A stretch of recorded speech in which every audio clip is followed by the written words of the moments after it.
कहाँ से हमको प्रिपरेशन आखिर शुरू करनी है, सब कुछ नया नया सा हमको लग रहा है, तो आखिर स्टार्ट कहाँ से करें हम। जनवरी के समय पर, जनवरी के पूरे महीने में कोई भी ऐसा बच्चा ना हो जिसका अभी भी सिलेबस बचा हुआ है, जी बैकलॉग ही पूरे करने में लगे हुए हैं मैम हम तो अभी तक। अब बेटा ये प्लान, प्रिपेयर और प्रैक्टिस का जो पूरा हमारे पास सेशन है, ये 3 फेज के अंदर मैं इसको डिवाइड करती हूँ। पहला मेरे पास फेज आता है मिड टर्म एग्जाम अच्छे नहीं गए मैम। मुझे पता है बहुत सारे ऐसे बच्चे हैं जिनके सही एग्जाम्स गए हैं और बहुत सारे ऐसे बच्चे भी हैं जिनके मिड टर्म के एग्जाम बिल्कुल भी अच्छे नहीं गए हैं और जिससे उन सभी बच्चों का जो कॉन्फिडेंस है वो बिल्कुल डाउन चला गया है। तो ये जो सेशन होने वाला है बेटा, इस पर्टिकुलर सेशन के अंदर एक ऐसा रोड मैप आपको मैं देने वाली हूं जिससे हमें ये समझ में आएगा कि अगर अभी तक हमारी कोई भी तैयारी नहीं थी, यानी कि हमारे जो एग्जाम्स है वो बिल्कुल अच्छे नहीं गए हैं, तो आगे हम क्या करें कि हमारे अच्छे मार्क्स आ जाएं।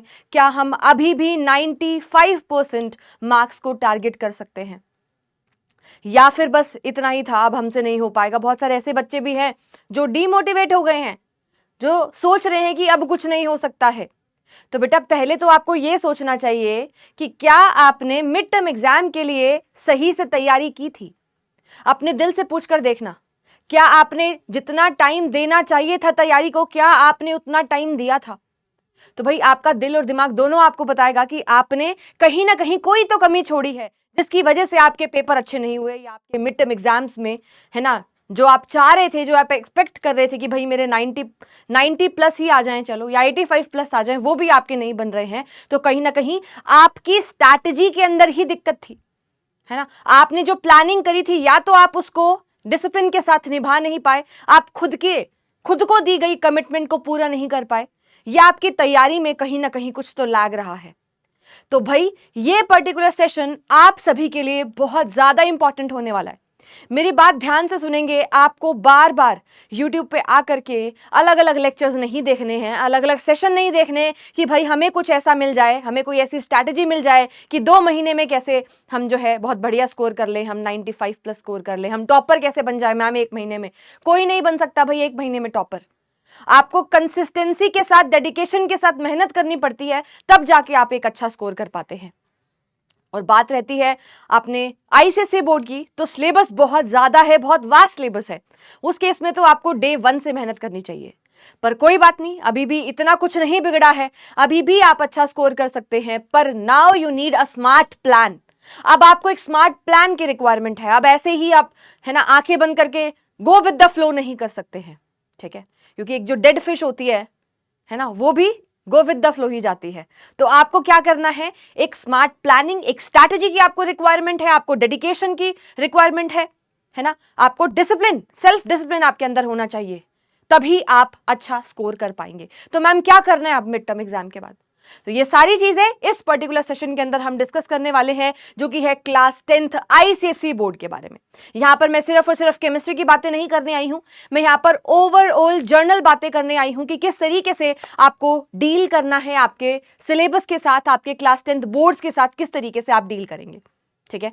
तो चलिए शुरुआत करते हैं आज का ये प्यारा सा और इंपॉर्टेंट सेशन, जो भाई इस पर्टिकुलर सेशन के अंदर जो बातें मैं आपको बता दूंगी, वो बातें अगर आप चाहे तो अपने नोट्स में लिख लेना, ठीक है, ताकि बार बार आकर के कोई और स्ट्रैटेजी आपको खोल करके ना देखनी पड़े, किसी और की स्ट्रैटेजी देख ले, कहीं से तो कुछ हमें मिल जाए। 1 हफ्ते में क्या हम टॉप कर लेंगे क्या? एग्जाम से पहले क्या हम मैराथन देख के टॉप कर लेंगे क्या? अरे भाई सीरियस हो जाओ, है ना। मिड टर्म के बाद भी अगर तुमको झटका नहीं लगा है ना, तो भाई अब ये लास्ट टाइम है ना, अब आपको सीरियस होना पड़ेगा, अब आपको मेहनत करनी शुरू करनी ही पड़ेगी, ठीक है। तो आइए फिर शुरू करते हैं आज का सेशन।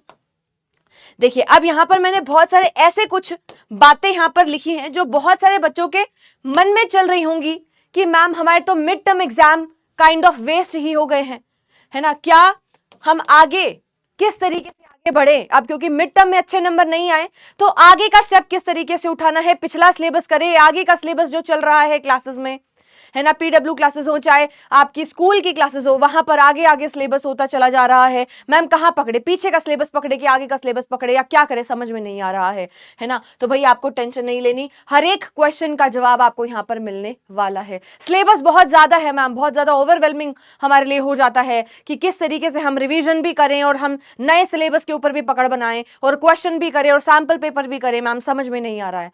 तो ये सारी चीजें हम आज के सेशन में डिस्कस करने वाले हैं। कहां से हमको प्रिपरेशन आखिर शुरू करनी है, सब कुछ नया नया सा हमको लग रहा है, तो आखिर स्टार्ट कहां से करें हम, है ना।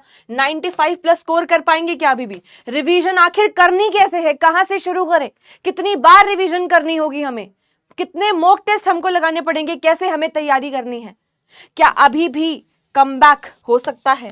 कमबैक तो हर एक बच्चा करना चाहता है, मुझे पता है। जो इस वीडियो को देखने आया है, जो इस सेशन को देखने आया है, जो हमारे बैच का बच्चा है या जो हमारे चैनल से पढ़ता है, हर एक वो बच्चा कमबैक करना चाहता है जिसके भी मिड टर्म में कम नंबर आए हैं, या जो अपनी परफॉर्मेंस से सेटिस्फाइड नहीं है, जो अपने मार्क्स से सेटिस्फाइड नहीं है, जिनको घर पे डांट पड़ी है ना। वो हर एक बच्चा कमबैक करना चाहता है, पर मैम हम करें कैसे, यही नहीं समझ में आ रहा है।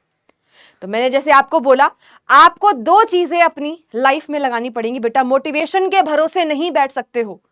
मोटिवेशन तो हमें हर बार मोटिवेशन लाने के लिए एक मोटिवेशनल वीडियो देखनी पड़ती है। कब तक देखोगे मोटिवेशनल वीडियो? क्या जब भी पढ़ने बैठोगे हर रोज तुमको 5-10 मिनट का कोई मोटिवेशन चाहिए होगा क्या? उससे तो काम नहीं बनेगा। काम किससे बनेगा? काम बनता है सेल्फ डिसिप्लिन से। तुम्हारे अंदर क्या सेल्फ डिसिप्लिन है? क्या तुम खुद से किए गए प्रॉमिस को, जो तुम प्रॉमिस, यार बाकियों को जो तुमने प्रॉमिस करा उसको छोड़ दो, तुम खुद को दिए गए प्रॉमिस को ही पूरा नहीं कर रहे हो। तुम खुद को जो तुमने कमिटमेंट दी उसी के ऊपर तुम, है ना, खरे नहीं उतर रहे हो। तो यार किसी और को तुम क्या कमिटमेंट दोगे? किसी और के प्रॉमिस तो कैसे ही पूरे करोगे? मम्मी पापा को दिया हुआ प्रॉमिस कैसे ही पूरा करोगे? सबसे मेन चीज होती है, क्या तुम खुद को दिया हुआ प्रॉमिस पूरा कर रहे हो? नहीं कर पा रहे हो यार, तभी आज यहां पर आए हो, इस सेशन को देखने आए हो कि अब हमें कम बैक करना है। तो पहली चीज जो आपको अपने अंदर चेंज लेकर आना है वो क्या रहेगा? सेल्फ डिसिप्लिन, जो कि बहुत ज्यादा इंपॉर्टेंट है। Self discipline is very very important. ठीक है, चलिए पहली बात हमें समझ में आ गई कि मोटिवेशन के भरोसे नहीं रहना है, अपना गोल बनाना है। ठीक है, और क्या करना है भाई? सेल्फ डिसिप्लिन के भरोसे हमको, सेल्फ डिसिप्लिन ही हमें क्या करेगा? जिताने वाला है। ठीक है जी, ये बात क्लियर हो गई। कितना समय हमारे पास बचा हुआ है आप सभी को पता है ना। सितंबर खत्म हो चुका है, अक्टूबर शुरू हो चुका है। अक्टूबर, नवंबर, दिसंबर, ये 3 महीने हमारे पास बचे हैं। एंड साथ में मैं जनवरी को भी काउंट करूं अगर, ठीक है, और थोड़ा बहुत समय आपके पास फरवरी का बचता है, तो लगभग हम कह सकते हैं बोर्ड एग्जाम से पहले हमारे पास लगभग अप्रोक्स 4 महीने और कुछ 15-16 दिन का समय बचा है ना। और आपके एग्जाम्स की अगर हम बातें करें तो फरवरी एंड से कई बार शुरू हो जाता है और कई बार, है ना, मार्च में शुरू होता है। मार्च के फर्स्ट वीक को तो आप काउंट करेंगे ही नहीं, है ना। और हमें सिर्फ और सिर्फ हम कह सकते हैं कि हमारे पास इन हैंड टाइम अभी लगभग 4 महीने और 15-16 दिन का कुछ बचा हुआ है। ठीक है, तो किस तरीके से यूटिलाइजेशन करना है मैम अक्टूबर से लेकर के और जनवरी तक के समय को, है ना, और थोड़े से कुछ बचे हुए जो दिन हमारे पास फरवरी के हैं उनको किस तरीके से हम मैक्सिमम यूटिलाइज करें कि हम बहुत ही अच्छा स्कोर कर पाए, हमारे बोर्ड एग्जाम के अंदर हम 95 प्लस स्कोर कर पाए, वही उसी के बारे में हम यहाँ पर डिस्कशन करने वाले हैं। देखिए स्टार्टिंग के ये जो आपको मंथ दिखाई दे रहे हैं यहाँ पर, जैसे कि जो हमारा पहला मंथ यहाँ पर आपको दिखाई दे रहा है जो कि क्या है? अक्टूबर का महीना, है ना, जो अभी चल रहा है। इस अक्टूबर के महीने में बहुत सारे फेस्टिवल्स आने वाले हैं, आप सभी को पता है। तो इसमें आप इतना ज्यादा शायद नहीं पढ़ पाएंगे, और अगर कोई पढ़ना चाहे तो पढ़ भी सकता है। उन छुट्टियों को आप यूटिलाइज कर सकते हो क्योंकि आपको स्कूल नहीं जाना होगा और आपके पीडब्ल्यू बैचेस में भी कहीं ना कहीं उस टाइम पर ऑफ रहने वाला है। दिवाली का जो ब्रेक रहता है उस टाइम पर आपकी यहाँ पर भी क्लासेस नहीं होंगी, स्कूल में भी क्लासेस नहीं होंगी। तो 2 तरीके के बच्चे यहाँ पर हो सकते हैं। कुछ बच्चे ऐसे होंगे जो उस समय को यूटिलाइज कर लेंगे, है ना, और कुछ बच्चे ऐसे होंगे जो कहेंगे कि मैम दिवाली थी यार, है ना, मैम ये वाला फेस्टिवल था, मैम ये था, मैम वो था, तो हम उतना नहीं पढ़ पाए। तो 2 तरीके के बच्चे यहाँ पर होने वाले हैं। तुम्हें डिसाइड करना है, तुम्हें मैनेज करना है। मैं तुम्हें लिख करके कोई चीज दे नहीं सकती हूँ, तुम्हें खुद के अंदर झांकना है। तुम किस तरीके के बच्चे हो, क्या तुम अपने अंदर चेंज ला सकते हो, है ना। तुम ही हो जो कर सकते हो यार। अब टीचर तो बस बता सकता है, तुमको गाइड कर सकता है ना। टीचर की बताई हुई बातों पे तो चलना तुम्ही को है ना। ठीक है, तो अक्टूबर के अंदर 2 तरीके से इसको तुम यूटिलाइज कर सकते हो।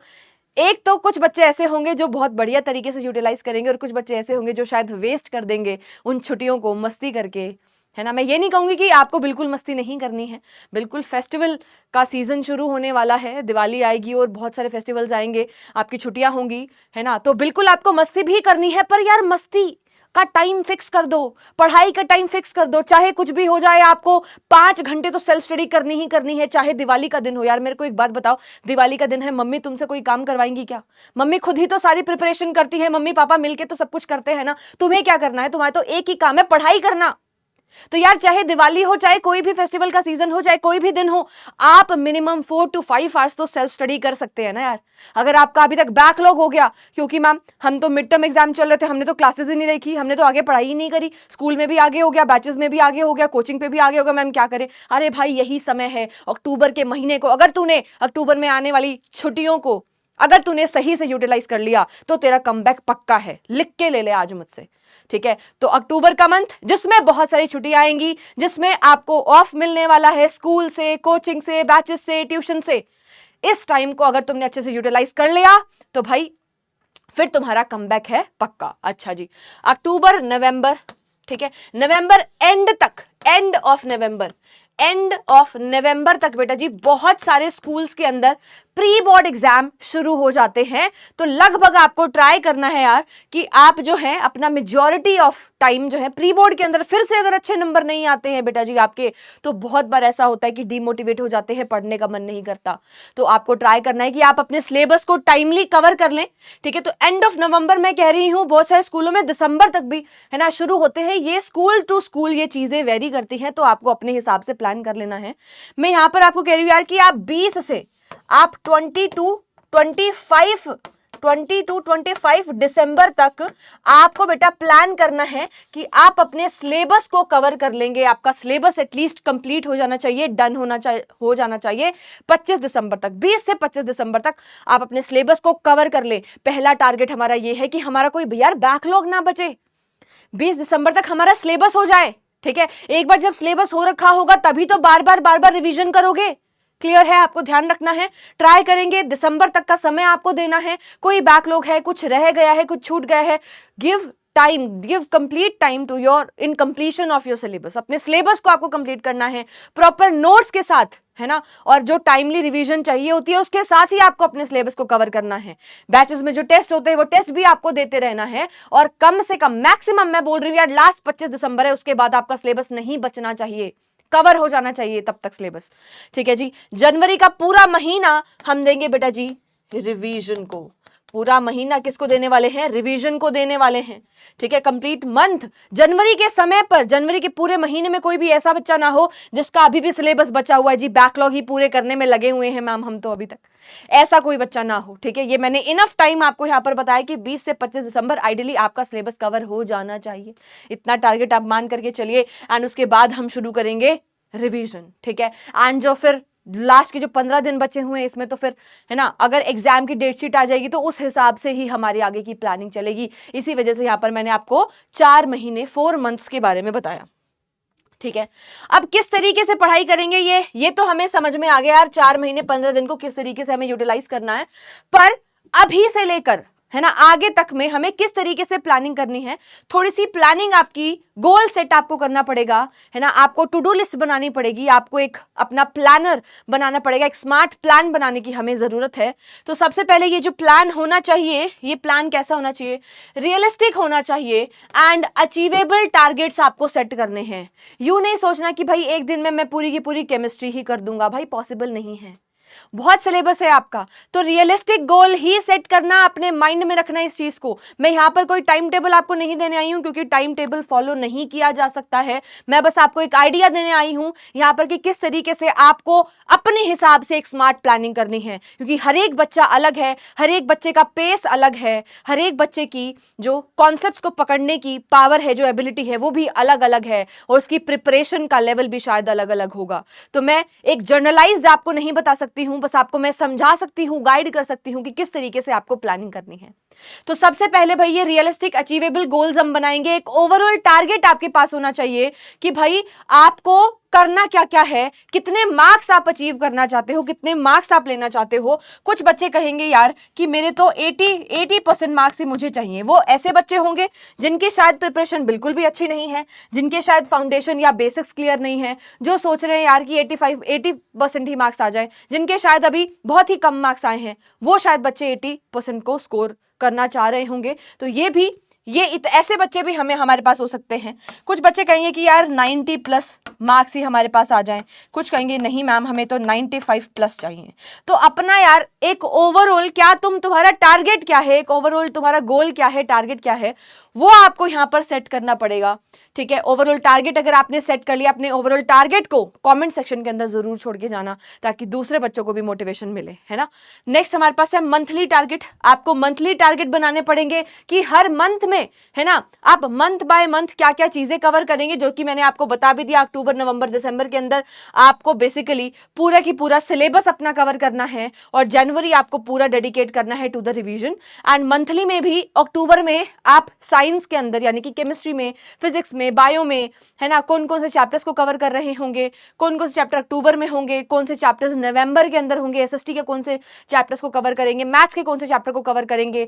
आप अपनी तैयारी के हिसाब से ये पूरा प्लान बनाएंगे कि अक्टूबर नवंबर दिसंबर में किस तरीके से हम तैयारी करें, किस तरीके से हमें सारे के सारे चैप्टर्स के सिलेबस को आखिर कवर करना है। अगर कोई बैकलॉग बचा हुआ है तो उसको हमें कवर करना है, हमें सिलेबस कंप्लीशन करना है। फिर जनवरी के अंदर हम क्या कर रहे होंगे, रिवीजन करेंगे, एंड फरवरी में भी हम क्या करेंगे, रिवीजन करेंगे। ठीक है, तो डेली टारगेट बना लिया। मंथली टारगेट आपको बना लेना है कि अक्टूबर में कौन कौन से चैप्टर, नवंबर दिसंबर में कौन कौन से चैप्टर। ठीक है, इस तरीके से आपको बना लेना है प्लान। देन हम आते हैं यार वीकली टारगेट के ऊपर। हर वीक में, हर एक महीने में जो आपके पास 4 हफ्ते हैं, 4 वीक्स है, उसको किस तरीके से यूटिलाइज करना है, वीक का प्लान आपको बना लेना है। हर संडे को बैठ करके एवरी संडे आप क्या बनाएंगे बेटा जी, एक अपना वीकली प्लान बनाएंगे, है ना। हफ्ते का पूरा प्लानिंग आप बिठाएंगे कि इस पूरे हफ्ते में मुझे किस तरीके से कौन कौन से चैप्टर यूटिलाइज, है ना, कौन कौन से चैप्टर्स मुझे पढ़ने हैं ताकि मेरा टाइम पूरा तरीके से यूटिलाइज हो जाए। देन अगर आप वीकली टारगेट बना चुके हैं तो अब बारी आती है डेली टारगेट की। आपको अपनी बनानी है टू डू लिस्ट। ठीक है, टू डू लिस्ट बनाएंगे एंड इसके अंदर लिखेंगे कि आज आपको कौन कौन से चैप्टर्स कवर करने थे, है ना, क्या रिवीजन करनी थी आज, क्या क्वेश्चंस आपको सॉल्व करने थे। और इस टू डू लिस्ट को रोज रात को सुबह बनाएंगे, रात को सोने से पहले उसको चेक करेंगे कि क्या आप अपने टारगेट, आज के टारगेट को अचीव कर पाए हैं। तो अगर आप आज के टारगेट को अचीव कर लिया है, आपने जो भी प्लानिंग करी थी, इसका मतलब भाई ठीक है, आराम से बढ़िया से नींद लेकर के सो जाना है, फिर टेंशन नहीं लेनी। अगर आप जो गोल बना रहे हैं वो आप पूरा कर पा रहे हैं, है ना, डेली, अगर आप डेली गोल, है ना, माइक्रो गोल्स अगर आप अपने कंप्लीट कर पाएंगे तभी आप मैक्रो गोल्स कंप्लीट कर पाएंगे, तभी आप अपना ओवरऑल टारगेट यानी कि मंथली, चाहे वो मंथली टारगेट हो चाहे वो ओवरऑल टारगेट हो, उसको अचीव कर पाएंगे। तो हमारा मेन फोकस होना चाहिए हमारे डेली टारगेट के ऊपर। जो डेली टारगेट को कंप्लीट कर ले जाएगा, है ना, उसके लिए चीजें बहुत आसान हो जाने वाली हैं। ठीक है जी, अब हम किस तरीके से आगे प्रिपरेशन करेंगे, देखिए हमको 3 P यहां पर फॉलो करने हैं। पहला है हमारे पास प्लान, प्रिपेयर एंड प्रैक्टिस। आपको सबसे पहले प्लानिंग करनी है, प्लानिंग का पार्ट मैं आपको बता चुकी हूं किस तरीके से प्लानिंग करनी है। देन आपको प्रिपरेशन के ऊपर फोकस करना है, आपको सिलेबस कंप्लीशन के ऊपर फोकस करना है, और लास्ट के महीने में जब आप प्रिपेयर कर चुके होगे, पूरा सिलेबस आपका प्रिपेयर हो जाएगा, लास्ट में बेटा आपको प्रैक्टिस के ऊपर फोकस करना है। क्वेश्चंस आपको लगाने हैं, प्रीवियस ईयर क्वेश्चंस आपको लगाने हैं। अब बेटा ये प्लान, प्रिपेयर और प्रैक्टिस का जो पूरा हमारे पास सेशन है, ये 3 फेज के अंदर मैं इसको डिवाइड करती हूं। पहला मेरे पास फेज आता है कंप्लीशन फेज, दूसरा फेज 1 में को मैं बोल रही हूं कंप्लीशन फेज, जिसमें हम टारगेट करेंगे पूरा सिलेबस हम कवर करें। फिर हमारे पास आता है फेज 2 जिसको हम कह रहे हैं रिवीजन फेज 1, यानी कि पहली बार हम रिवीजन करने जा रहे हैं आफ्टर सिलेबस कंप्लीशन।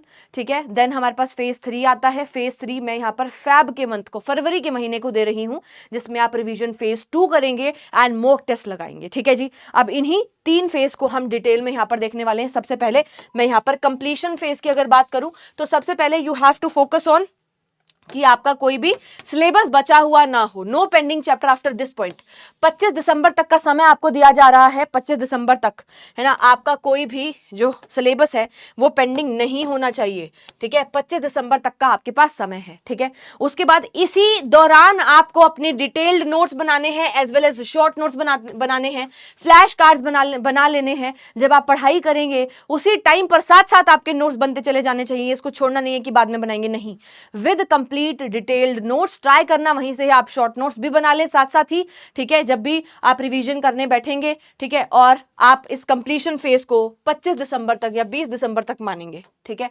देन उसके बाद हमारे पास दिसंबर के भी कुछ एक हफ्ता बच जाएगा, ठीक है। अगर आप 20-25 दिसंबर तक कंप्लीट कर लेते हैं अपना सिलेबस, वहीं से ही आपको रिवीजन का प्लानिंग शुरू करनी है। बट फिर भी मैं 1 जनवरी मैंने यहाँ पर लिखा है, अगर किसी का ऊपर नीचे कुछ दिन हो भी जाते हैं, कुछ हेल्थ इशू हो गया, कुछ और प्रॉब्लम हो गई, है ना, तो उसको बफर टाइम मानते हुए हम इस तरीके से कर रहे हैं। रिवीजन फेज 1 में फर्स्ट रिवीजन आपको यहां पर करनी है, और यहां पर तो शॉर्ट नोट्स रिवाइज करते करते आपको बनाने ही बनाने हैं। जहां पर फॉर्मूला यूज हो रहे हैं उसकी फॉर्मूला शीट आपको अपने पास बना करके रखनी है, ताकि फाइनल एग्जाम से पहले आपको हेल्प रहे, ठीक है। इस टाइम पर आपको 2 से 3 सैंपल पेपर हर एक मैं कह रही हूँ सब्जेक्ट की आपको सॉल्व कर लेने हैं। साथ ही साथ आप इस समय पर, है ना, रिवीजन जब कर रहे हैं, साथ साथ आपको प्रीवियस ईयर क्वेश्चंस के ऊपर फोकस करना है। आपको पिछले सालों के क्वेश्चंस देख लेने हैं, उनको सॉल्व कर लेना है, शॉर्ट नोट्स बनाना है, फॉर्मूला शीट बनाना है, और सैंपल पेपर भी आपके सॉल्व हो जाने चाहिए। रिवीजन फेज 2 की अगर मैं यहाँ पर बात करूँ अगर, तो मेरे पास यार ये फरवरी का महीना पूरा रहेगा, जिसमें मैं फाइनल क्या करूंगी, पॉलिश करूंगी, ब्रशअप करूंगी अपने कॉन्सेप्ट्स को, जिससे मेरा कॉन्फिडेंस और ज्यादा बूस्ट होने वाला है। इस टाइम पर आप एक बार रिवीजन कर चुके हैं, अब आप दोबारा से रिवीजन करके हर एक सैंपल पेपर हर एक दिन ट्राई करेंगे यार, टाइमर लगाएंगे क्लॉक के अंदर, 3 घंटे का टेबल चेयर के ऊपर बैठेंगे, प्रॉपर पेपर जैसा माहौल बनाएंगे अपने घर के ऊपर, घर के अंदर ही, एंड फिर क्या करेंगे, पेपर को सॉल्व करेंगे। डेली ट्राई करना है सैंपल पेपर को सॉल्व करने का, फिर उसको उस पेपर को चेक करना है, इवेल्युएट करना है, कहाँ गलती कर दी एनालाइज करना है, और गलती को सुधारना है अगले पेपर के अंदर, यानी कि उसके ऊपर काम करना है। लास्ट चीज बताने जा रही हूं जो कि है गुड हेल्थ को भाई यहां पर मैं आपको बताऊंगी कि जैसे ही आपका दिसंबर सिलेबस आप कंप्लीट कर लेते हैं, आपको अपने पढ़ाई के साथ साथ हेल्थ का भी उतना ही ध्यान रखना पड़ेगा। अगर आपकी कहीं पर तबीयत खराब हो जाती है, आप कम सो रहे हैं, आप रात को बहुत ज्यादा जाग रहे हैं, ठीक है, जिससे आपकी नींद पूरी नहीं हो रही है, स्लीप साइकिल आपने खराब कर लिया अपनी, तो उसकी वजह से आपकी एफिशिएंसी के ऊपर फर्क पड़ सकता है। तो प्रॉपर स्लीप आपको लेनी है, अपनी हेल्थ के ऊपर ध्यान रखना है। उस टाइम तक विंटर्स आ जाएंगे, तो विंटर्स में तबीयत खराब हो जाती है, कई बार गला खराब हो जाता है, ठंडा नहीं पीना है, खाना है, ठीक है। तो अपने अच्छे आपको जो है हेल्दी फूड ही खाना है, ताकि तबीयत खराब नहीं हो। एक बार तबीयत खराब हो गई तो बेटा गई भैंस पानी में, फिर नहीं हो पाएगा कुछ भी, ठीक है। तो आपको अपनी हेल्थ का बहुत ज्यादा ध्यान रखना होगा जनवरी एंड फरवरी के अंदर। तबीयत खराब नहीं होनी चाहिए पेपर से पहले। अगर तबीयत खराब हो गई भाई, फिर क्या एफिशिएंसी आएगी, फिर 1 हफ्ता 2 हफ्ता गया आपका। आजकल के वायरल भी ऐसे होते हैं जो 2-2 हफ्ते से पहले ठीक नहीं होते हैं। तो आई होप आपको एक बढ़िया प्लान मैं आज दे पाई हूं। एंड इसी के साथ मैं आपको यहाँ पर लास्ट में एक चीज बताना चाहूंगी, है ना, एक कोट के साथ मैं आपको फिर से, है ना, ट्राई करूंगी कि आपको मैं दोबारा बता पाऊं कि डिसिप्लिन कितना ज्यादा इंपॉर्टेंट है। आप बेटा हर एक टॉपर, आपका क्लास के टॉपर को भी आप पीछे छोड़ सकते हो, बस 2 चीजें आपको फॉलो करनी है, डेडिकेशन एंड दूसरा है डिसिप्लिन। डिसिप्लिन के साथ आपको डेडिकेशन आपके अंदर अगर है और आप मेहनत करते चले जाएंगे, तो आपको जीवन में कोई भी नहीं रोक सकता है, ठीक है। आई होप ये सेशन आपको हेल्पफुल रहेगा। आप इस सेशन में बताए गए सारे के सारे पॉइंटर्स को फॉलो करेंगे तो आपको डेफिनेटली फायदा मिलेगा अपनी प्रिपरेशन के अंदर। ऐसे ही दूसरे सेशंस में हम मिलते रहेंगे। All the best for your exam. अच्छे से तैयारी करो, फोड़ना है इस बार तो।